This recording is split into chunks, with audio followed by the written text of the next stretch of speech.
दुःख त गर्नै पर्छ यार, पसिना त बगाउनै पर्छ। हातमा ठेला र पैतलाको छाला नउकिन्जेलसम्म मेहनत त गर्नै पर्छ। जिन्दगी जिउँदै गर्दा कठिनाइहरू आउँछन्।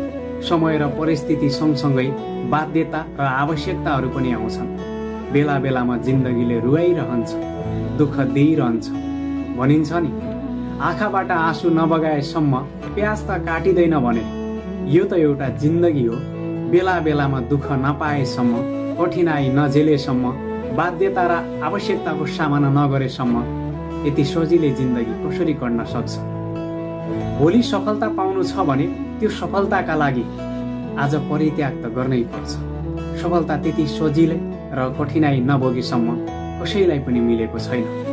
आज पनि इतिहास पल्टाएर हेर्ने हो भने सफल भएका मान्छे अर्थात् सफलता हासिल गरेका मान्छेले कुनै न कुनै बेला खाना नखाएर भोको पेट पनि मेहनत गरेका थिए।